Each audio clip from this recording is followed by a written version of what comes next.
Hello बच्चों, तो कैसे हैं आप सब। Welcome back to my channel. मेरा नाम है स्वाति और मैं इस चैनल पर क्लास 9th और 10th के लिए मैथ्स और साइंस पढ़ाती हूँ। आज की इस वीडियो में हम क्लास 10 चैप्टर 8 की एक्सरसाइज 8.2 को सीखेंगे, जिसमें मैंने पार्ट 1 और पार्ट 2 ऑलरेडी अपलोड कर दिया है। पार्ट 1 में है इंट्रोडक्शन और पार्ट 2 में है एक्सरसाइज 8.1 कंप्लीट, और आज हमारा पार्ट 3 जिसमें हम कंप्लीट एक्सरसाइज 8.2 को समझेंगे और सीखेंगे। अगर आपको कोई डाउट पूछना हो या फिर कोई फीडबैक या कोई सजेशन देना हो तो ये मेरी इंस्टाग्राम आईडी है, यहाँ पर आप मुझे मैसेज कर सकते हैं। तो चलिए शुरू करते हैं क्वेश्चन नंबर 1 से। Question number 1, evaluate the following sin 60, cos 30, sin 30 and cos 60। अब देखो, ये वैल्यूज आपको ऑलरेडी याद करनी होंगी जो आपके एनसीईआरटी बुक में गिवन है कि 10 तक आपको सारी वैल्यूज याद होनी चाहिए। आगे आप अपोजिट करके रेसिप्रोकल करके वैल्यूज याद कर सकते हैं। अब इसमें sin 60 हमें पता है कि sin 60 की वैल्यू होती है √3/2। अब इनके बीच में कोई साइन यानी ये मल्टीप्लाई में है। अब है cos 30, हमें पता है कि cos 30 भी √3/2 ही होता है, प्लस sin 30 होता है 1/2 मल्टीप्लाई cos 60 होता है 1/2। √3 की मल्टीप्लाई करेंगे तो 3 आएगा और 2 2 आ गया 4, प्लस 1 की 1 के साथ करेंगे 1 और 2 2 आ गया 4, तो ये 4/4 ये कैंसिल हो गया, आ गया 1। और इसी के साथ हमारा फर्स्ट पार्ट हो गया कंप्लीट। तो हम बढ़ते हैं सेकेंड पार्ट की तरफ। सेकेंड पार्ट में गिवन है 2 tan square 45 plus cos square 30 minus sin square 60। हमें पता है कि tan 45 की वैल्यू 1 होती है और 1 का स्क्वायर चाहे हम कितनी बार भी करें 1 ही आएगा, तो मैंने डायरेक्ट वैल्यू 1 लिख दी। प्लस cos स्क्वायर 30, अब हमें पता है कि cos स्क्वायर 30 यानी cos 30 की वैल्यू होती है √3/2, इसका कर दिया हमने स्क्वायर, माइनस sin स्क्वायर 30, अब हमें पता है कि sin 60 की वैल्यू होती है √3/2, उसका कर दिया स्क्वायर। अब 2 1 जा 2 प्लस √3 का स्क्वायर करेंगे तो 3 आएगा, 2 2 जा 4 माइनस √3 का स्क्वायर करेंगे 3 और 2 2 जा 4, ये माइनस प्लस ये हो गया कैंसिल और आंसर आ गया 2। क्या होगा, अब हम बढ़ते हैं पार्ट नंबर 3 की तरफ। Evaluate the following cos 45 secant 30। अब जो cos 45 होता है वो होता है 1/√2, तो वैल्यू पुट कर दी अपॉन, और जो secant 30 होता है वो होता है cos 30 का अपोजिट। अगर cos 30 √3/2 है तो secant 30 इसका अपोजिट आ जाएगा 2/√3, तो इधर हम कर देंगे वैल्यू पुट। और अगर sin 30 हमारे पास 1/2 होता है तो कोसिकेंट 30 हो जाएगा 2, क्योंकि उसी का रेसिप्रोकल। अब हम करेंगे इसमें नीचे वाली टर्म में लेंगे हम एलसीएम, ये 3 इधर जाके हो जाएगा मल्टीप्लाई, 2 + 2√3/√3। अब ये √2 नीचे आ जाएगा और ये √3 ऊपर चला जाएगा। अब ये वाला स्टेप मैं करूँगी इधर। अब ये √3 चला जाएगा ऊपर, तो ये √3 और जो √2 है ये आ जाएगा नीचे, और जो ये वाली टर्म है 2 + 2√3 ये रहेगी एज इट इज। अब इस √2 की एक बार इसके साथ मल्टीप्लाई करेंगे और एक बार इसके साथ, तो करी √3 एज इट इज, 2√2 आ जाएगा। अगर √2 की 2 के साथ मल्टीप्लाई करेंगे और ये आ जाएगा √2 मल्टीप्लाई √3 आ गया √6। अब हम इसको करेंगे रैशनलाइज, 2√2 + 2√6। अब हमें जो डिनोमिनेटर उसकी मल्टीप्लाई करनी होती है न्यूमरेटर और डिनोमिनेटर में, बस जो साइन है ना वो चेंज होता। अगर यहाँ प्लस है तो इधर माइनस आ जाएगा, अगर यहाँ माइनस होता तो इधर प्लस आ जाता। ये हो जाएगा 2√2 - 2√6। अब इस जो √3 की है एक बार इसके साथ मल्टीप्लाई करेंगे और एक बार हम करेंगे इसकी मल्टीप्लाई 2√6 के साथ। अब एक बार इसकी इसके साथ और एक बार इसकी इसके साथ, अगर ये आ जाएगा 2√3 मल्टीप्लाई √2 हो गया 2√6 माइनस, और ये हो गया 2√6 3 जा 18, ये हो गया अपॉन।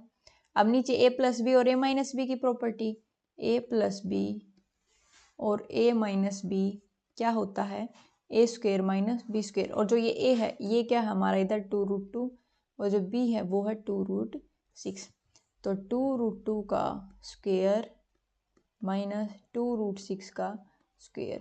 अब देखो इनका स्क्वायर कैसे करते हैं। अगर कोई टर्म है 2√2 मल्टीप्लाई 2√2, ये स्क्वायर है, √2 मतलब 2 2 जा 4, और किसी √2 और √2 की मल्टीप्लाई करूंगी तो 2 ही आता है, तो 2 4 जा 8 आ चुका है ऐसे आपका आंसर।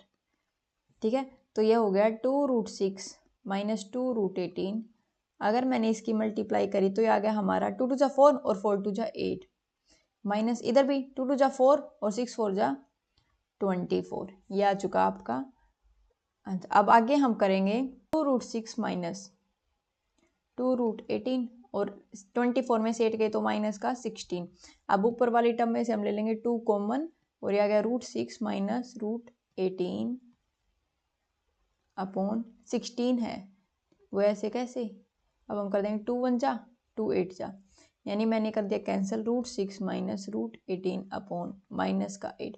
अब आपकी बुक में गिवन होगा एनसीईआरटी में 18 की है ना वो फैक्टराइज कर रखे हुए 2 9 जा 3 3 जा 3 1 जा, यानी जिसका पेयर बन गया वो टर्म बाहर और जिसका पेयर नहीं बना वो टर्म रूट में, यानी √6 माइनस 3√2 18 की जगह और ये आ गया -8।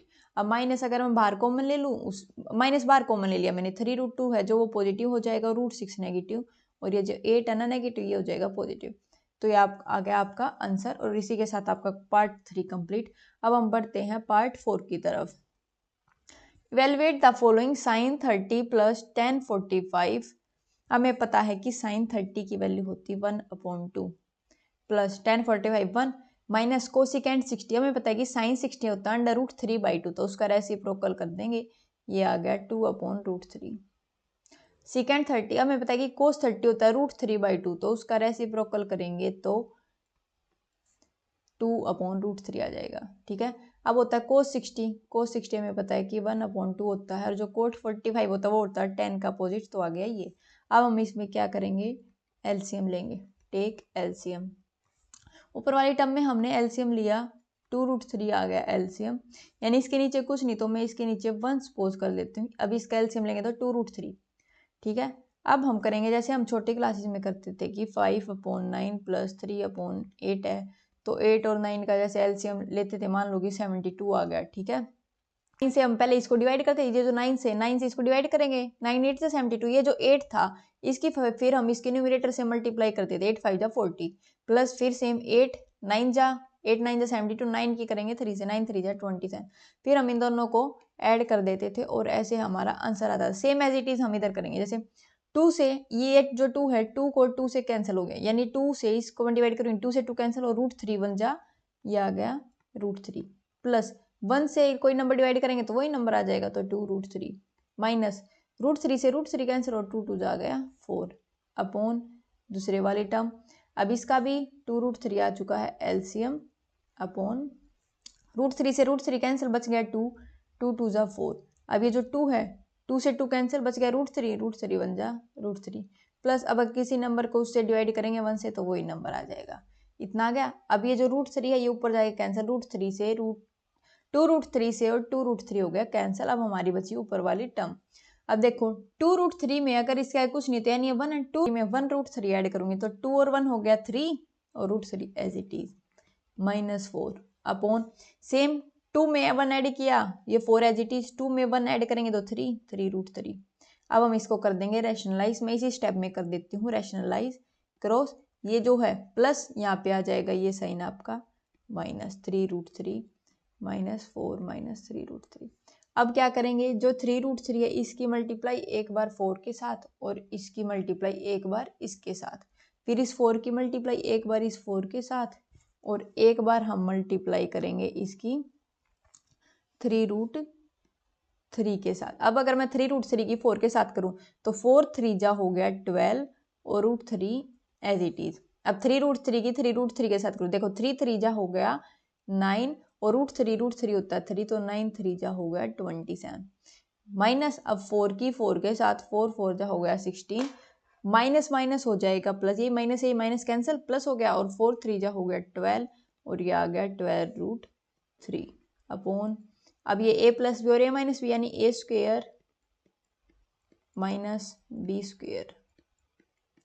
अब हम लिखेंगे 12√3 और 12√3 को ऐड किया तो ये आ गया 24√3 और ये 9 3 जा 27 माइनस माइनस हो जाएगा प्लस, तो ये 9 3 जा 27 27 में हम 16 ऐड कर देंगे, देखो 27 में 16 माइनस माइनस ऐड हो जाएगा और 4 का स्क्वायर 16 माइनस 3√3 का 3 3 जा 9 और 9 3 जा 27, ये आ गया आपका। अब हम क्या करेंगे 24√3 माइनस माइनस प्लस, तो ये आ गया आपका 43 और 27 में से 16 जाएंगे तो ये आ जाएगा आपका 11। ये जो पार्ट 5 है ये आपका इस साल स्टैंडर्ड मैथ्स में सेट 2 में आया हुआ क्वेश्चन है, बिल्कुल एज इट इज यही क्वेश्चन था और ये शायद 3 मार्क्स का आया हुआ था ये क्वेश्चन, तो ध्यान से समझिएगा ये क्वेश्चन। अब है कि 5 cos स्क्वायर 60, 5 मल्टीप्लाई, अब हमें पता है कि cos 60 की वैल्यू होती है 1/2, तो उसका कर देंगे स्क्वायर, प्लस 4 इंटू सीकेंड 30 होता है cos 30 का अपोजिट, और cos 30 होता है √3/2, तो उसका रेसिप्रोकल करेंगे तो 2/√3 का स्क्वायर, माइनस 10 45 तो 1 का स्क्वायर तो 1 ही आएगा। अब है साइन स्क्वायर 30, साइन 30 की वैल्यू होती है 1/2, उसका करेंगे स्क्वायर, प्लस कोस स्क्वायर 30, और कोस 30 क्या होता है √3/2 का स्क्वायर। अब नेक्स्ट स्टेप, अब 5 मल्टीप्लाई 1 का स्क्वायर 1 और 2 का स्क्वायर 4, तो यानी 5 मल्टीप्लाई 1 5 और अपॉन में आएगा 2 का स्क्वायर 4, प्लस अब मैंने यहाँ पे स्क्वायर खोला 4 मल्टीप्लाई 2 का स्क्वायर 4 और √3 का स्क्वायर आ जाएगा 3 माइनस 1, और ये 4 4 जा हो गया 16/3। अब ये 1 2 का स्क्वायर किया 4 प्लस √3 का अगर मैं स्क्वायर करूंगी तो आएगा 3 और 2 का करूंगी तो 4। ये नीचे वाला स्टेप तो इधर ही सोल्व कर लो, 3 + 1 4 और 4 + 1 और 3 + 1 4 और 4/4 कैंसिल हो गया, आ गया 1। अब हमें यानी सिर्फ ऊपर वाला स्टेप सोल्व करना है जो कि है 5/4 प्लस 16/3 माइनस 1। अब हम लेंगे इसका एलसीएम, 4 3 जा हो गया 12। अब जैसे छोटे क्लासेस में करते थे 4 3 जा 3 से डिवाइड होगा 3 3 की मल्टीप्लाई 5 से 5 3 जा 15 प्लस 3 की टेबल में 4 पे आता है 16 4 जा हो गया 64। अब इसके नीचे कुछ नहीं था यानी मैंने 1 सपोज कर लिया, 1 की 12 से करेंगे तो ये आ जाएगा 12। अब ऐड कर दो 64 और 15 को 79 आ गया और माइनस 12/12, 9 में से 2 गए कितना आ गया 7, 7 में से 1 गए 67। अब बिल्कुल यही question same as it is ये आपके बोर्ड में आया हुआ था सेट 2 में स्टैंडर्ड के में। अब हम बढ़ते हैं नेक्स्ट क्वेश्चन की तरफ। अब choose the correct option and justify your choice. 2 10 30 + 1 + 10 square 30। अब हम इसमें क्या करेंगे कि जो वैल्यूज हैं जो आपके एनसीईआरटी बुक में टेबल गिवन है वो वैल्यूज पुट करेंगे बस सीधी। 2 मल्टीप्लाई 10 30 की वैल्यू होती है 1/√3 अपॉन 1 प्लस अगर मैं 10 स्क्वायर इसका स्क्वायर करूंगी इस वैल्यू का 1 3 का स्क्वायर आ जाएगा 3। अब मैं इसका एलसीएम ले दूंगी, ये आ गया 2/√3 और अगर मैं नीचे से एलसीएम लूँ ये इधर जाके हो जाएगा मल्टीप्लाई 3 1 जा 3 और ये जो टर्म होती है इसको लिखना होता है एज इट इज 3 + 1 4, तो यानी 2/√3 ये आ गया 4/3। अब √3 आ जाएगा नीचे और ये चला जाएगा ऊपर, तो यानी 2 मल्टीप्लाई 3 और ये आ गया √3 नीचे और 4 था, 2 1 जा 2 2 जा। अब जो ये √3 है इसको मैं, अब हमें पता है कि जो 3 होती है हमारी वैल्यू कैसे आती है, जो 3 होती है वो वैल्यू कैसे आती है 2 बार √3 मल्टीप्लाई करके। तो ये जो वैल्यू 3 इसकी जगह मैं 2 बार √3 मल्टीप्लाई √3 लिख सकती हूँ और अपॉन में बच गया 2√3, √3 से √3 कैंसिल और ये आ गया आंसर √3/2। अब हमें पता है कि जो √3/2 होता है वो वैल्यू कितनी होती है, वो होती है वैल्यू हमारी sin 60। तो ये sin 60 आपका आंसर आ चुका है। अब बढ़ते हैं सेकंड पार्ट की तरफ जिसमें है 1 - 10 स्क्वायर 45 यानी 10 45 की वैल्यू 1 1 - 1 यानी 1 + 1 1 - 1 0 और 1 + 1 हो गया 2, तो यह आ गया आपका answer 0 option number D. But अगर आपका आंसर ऐसे आ जाता 2/0 यानी 0 जब डिनोमिनेटर में आता है तो उसको हम बोलते हैं नॉट डिफाइंड। होप कि आपको समझ में आ गया होगा। अब हम बढ़ते हैं नेक्स्ट पार्ट की तरफ जो कि है पार्ट 3। अब है sin 2a = 2 sin a is true when angle, मतलब हमें ये जो a है ये है एंगल। अब हमें इसमें से इन ऑप्शंस में से वैल्यू पुट करके देखनी होगी कौन से में ये इक्वेशन सेटिस्फाई होती है। तो हमने करी पुट sin 2 a की जगह हमने पुट किया 0 = यानी 0। अब ये 2 की इसके साथ मल्टीप्लाई करेंगे तो कितना आएगा 0 और यानी ये आ गया sin 0। और sin 0 क्या होता है, sin 0 तो 0 ही होता है। और ये 2 sin 0 क्या होता है 0 0 वैल्यू पुट करी तो ये 0 = 0 आपका आंसर आ चुका है। तो इसी इक्वेशन में सेटिस्फाई हो गया। अगर हमारा 0 से आंसर नहीं आता तो फिर हम 30 पुट करते, फिर 45 पुट करते और फिर 60, हम एक एक करके चेक करते। अब हम बढ़ते हैं नेक्स्ट पार्ट की तरफ जो कि फोर्थ पार्ट। अब है इसमें 2 10 30 यानी 2 मल्टीप्लाई टेन 30 की वैल्यू होती है 1/√3 अपॉन 1 माइनस टेन स्क्वेयर 30 यानी 1/√30 का करेंगे स्क्वेयर, तो ये आ गया 2/√3 और ये 1 माइनस 1/3। अब ये उधर जाके मल्टीप्लाई यानी 2/√3, 3 माइनस 1/3, 3 में से 1 गया यानी 2/3। अब 2 मल्टीप्लाई ये √3 नीचे आ गया और 3 चला गया ऊपर, ये 2 से 2 कैंसिल, और जो ये 3 है इसको मैं लिख सकती हूँ 2 बार √3 मल्टीप्लाई √3 से √3 कैंसिल। और जो ये √3 वैल्यू है ये 10 में कितने पे होती है, ये वैल्यू होती है 1060 पे। तो ऑप्शन नंबर सी आपका आ चुका है। अब हम बढ़ते हैं नेक्स्ट क्वेश्चन की तरफ। ये क्वेश्चन भी थोड़ा सा इंपॉर्टेंट है, जो कि आपके टर्म 1 के एग्जाम्स में और क्या पता बोर्ड में भी आ सकता है बेसिक वालों के लिए। तो है इफ 10a + b = √3। अब हमें पता है एंड 10a - b 1/√3, जहाँ की जो a और b की वैल्यू होनी चाहिए वो 0 से बड़ी होनी चाहिए और 90 के इक्वल या 90 से छोटी होनी चाहिए वो वैल्यू, हमें पता है। और जो a आएगा ना हमारा वो b से बड़ा आना चाहिए, a और b की वैल्यू फाइंड आउट करनी। तो ये हमें पता है 10a + b, ये जो √3 है हमें पता है जो √3 है वो वैल्यू होती है 1060 पे। तो इधर मैं लिख दूंगी 1060, और ये जो वैल्यू होती है 10a - b की ये होती है 1/√3 कितने पे होती है 1030 पे। तो इधर आपका 10 से 10 कैंसिल, 10 से 10 कैंसिल, तो ये आपका a + b = 60 और a - b = 30। तो जो एलिमिनेशन मेथड होता है थर्ड चैप्टर में, b से b cancel minus plus, a + a 2a, 60 + 30 90, ये a, ये उधर मल्टीप्लाई में तो उधर आके डिवाइड, ये कैंसिल हो गया 45 पे। तो जो a की वैल्यू है वो आ गई हमारी 45। अब ये वैल्यू हम इस इक्वेशन में पुट कर देंगे, जो ये a + b = 60 है। तो a की वैल्यू 45 + b = 60, तो ये उधर जाके हो जाएगा -60 में से 45 गए तो बच गया 15, और ये आ गई आपकी b की वैल्यू और ये थी हमारी a की वैल्यू। और हमने इक्वेशन भी सेटिस्फाई कर दी कि जो a है ना, यानी a की वैल्यू b से बड़ी होनी चाहिए, और जो a हमारा 45 और b है 15। होप सो कि क्वेश्चन आपको समझ में आ गया होगा। अब हम बढ़ते हैं लास्ट पार्ट की तरफ। अब फॉलोइंग आर ट्रू और फॉल्स बताने। देखो जैसे sin a + b = sin a + b, यानी जो a और b ये है एंगल्स, अब मैं कोई भी दो एंगल ले लूंगी, यानी sin a मान लिया मैंने 30, यानी मैंने मान लिया कि जो a है वो है 30 डिग्री और जो b है वो है 60 डिग्री। अब 30 + 60 = sin a यानी sin 30 प्लस ये है sin 60, ये हो गया 30 + 60 हो गया 90, और जो sin 90 होता है वो होता है 1। अब ये sin 30 क्या होता है 1/2, और जो sin 60 होता है वो होता है √3/2।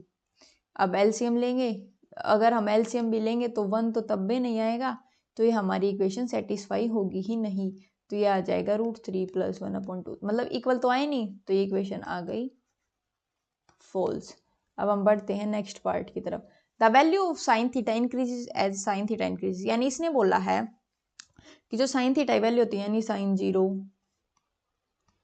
sin 30, sin 45, sin 60 और sin 90 की वैल्यू इंक्रीज होती है। देखो sin 0 0, sin 30 1/2, 45 पे 1/√2, 60 पे √3/2 और 91, यानी वैल्यू 0 से 1 हो गई। तो इससे पता चलता है कि जो sin थीटा की वैल्यू इंक्रीज हो रही है जब जब हमारा एंगल बढ़ रहा है। तो ये आ गया आपका ट्रू। अब हम बढ़ते हैं नेक्स्ट पार्ट की तरफ। The value of cos theta increase, यानी cos थीटा की वैल्यू इंक्रीज होती है। देखो जैसे cos थीटा यानी cos 0, cos 30, cos 45, cos 60 और cos 90। cos 0 क्या होता है 1, 30 क्या होता है √3/, cos 30 क्या होता है √3/2, cos 45 क्या होता है 1/√2, और ये होता है 1/2, और ये होता है 0, यानी 1 से वैल्यू हमारी 0 हो गई। ये तो डिक्रीज हो रही है ना, लेकिन इसने बोला इंक्रीज होती है, तो ये आ गया आपका फॉल्स। अब हम पढ़ते हैं नेक्स्ट पार्ट की तरफ। sin theta = cos theta for all values of theta, यानी इसने बोला है कि जो थीटा वो कोई एंगल है, जैसे sin 0, sin 30, साइन 45, साइन 60 और साइन 90, और इधर हम लिखेंगे कोस 0, कोस 30, और ये होता है हमारे पास कोस 45, कोस 60, कोस 90। कोस 0 क्या होता है? कोस 0 हमारे पास होता है 0, साइन 30 1/2, 45 1/√2, 60 √3/2, और ये हो गया 1 √3/2, 1/√2, 1/2, और ये हो गया 0।